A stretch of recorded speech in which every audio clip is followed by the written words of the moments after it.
Hey everybody, long time no see.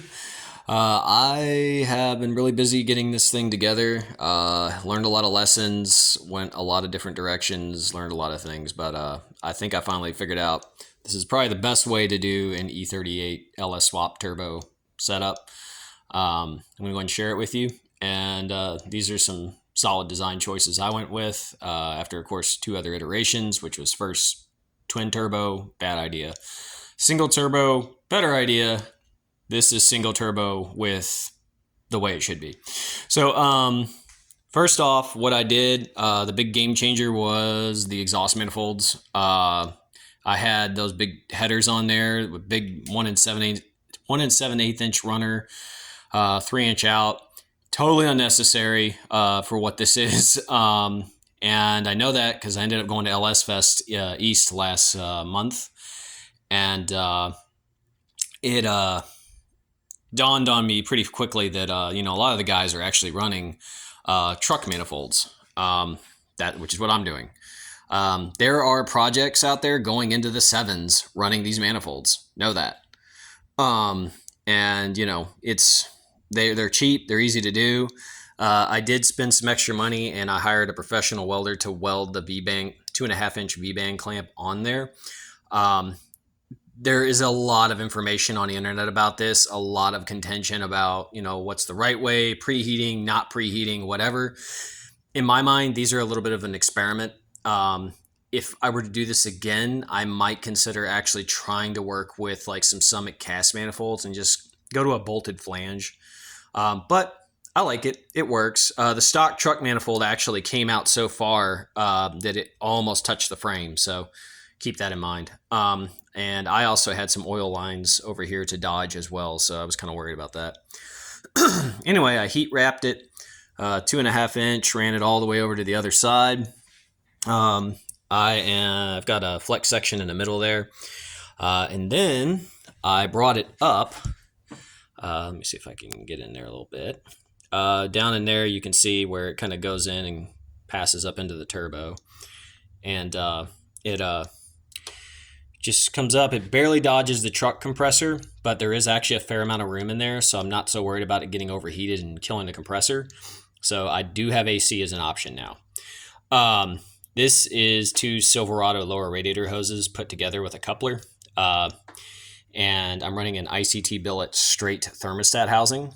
I am running a Gen 4 water pump, LS3 water pump, and it requires you to have the Gen 4 thermostat housing.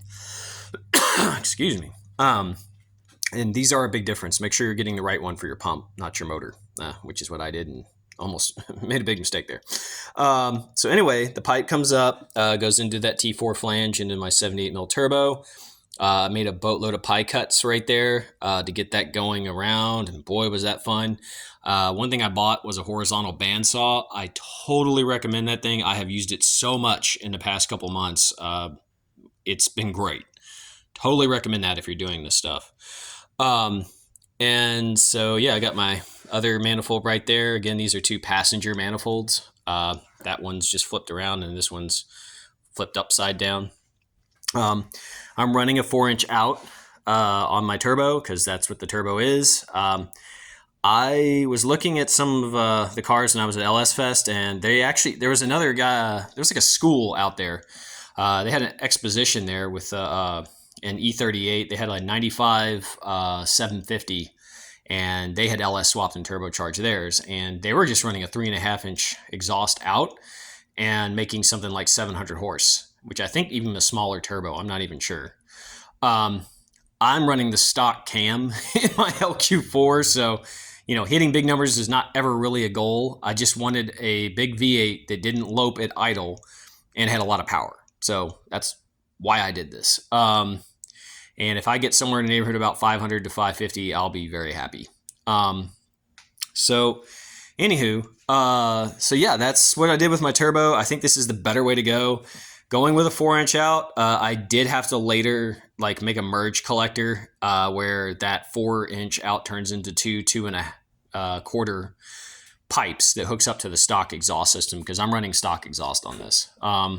It is in effect, yeah, it's a sleeper. And not exactly my goal, but it ended up being that way. Now, why did I go with this pipe? So the main reason I went with this pipe, let me get a new flashlight here, is so I went with the pipe going down low below the crank pulley for a couple reasons. One, it's going to cool off a little bit before it comes back over, and because of the air passing under the vehicle. So, and that's kind of good. It hurts performance because you do want to keep heating the pipe, but I don't want too much heat in my engine bay. And then the radiator. This is a radiator I got on eBay. Whenever you buy something on eBay, you need to cross your fingers because yeah. So what arrived was the biggest radiator I've ever seen for an E38. It's awesome. It definitely cools this motor down. I can tell you right now. First, I'll go into the fan, but so the fan is a Volvo S60 fan. It is pulse width modulated controlled, so it's not just on off. It's I can control the duty cycle and speed it up or slow it down. So when you do these fans, if you end up going with this, number one, you're going to have to move your radiator because the stock radiator with this fan, you'll end up hitting, stock radiator with this fan running an LS3 water pump, your upper rad hose is going to hit the fan shroud before the shroud can ever get installed. So this radiator is moved forward. And the water necks on it, I had to grind those down a bit and turn them into normal water necks because BMW quick disconnect water necks are 38 mil and the goofballs that made this radiator milled them to 39.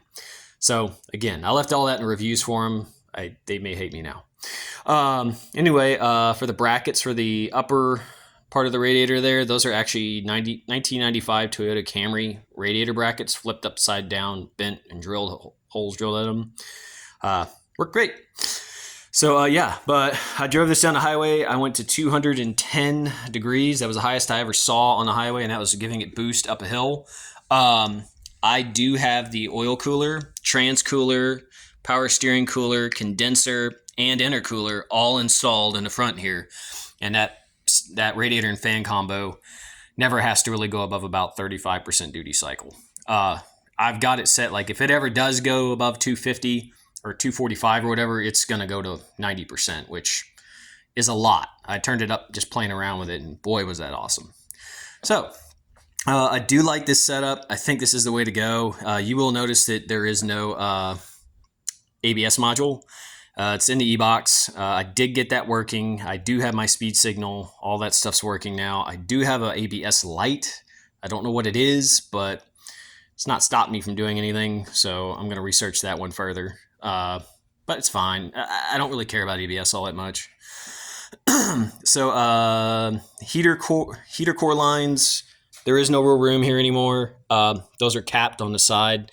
I drilled a hole into the water pump, threaded it, and put a fitting in there for my 5/8 right there going in. And then the upper one is a 3/4. There's a fitting on the underside of the pump.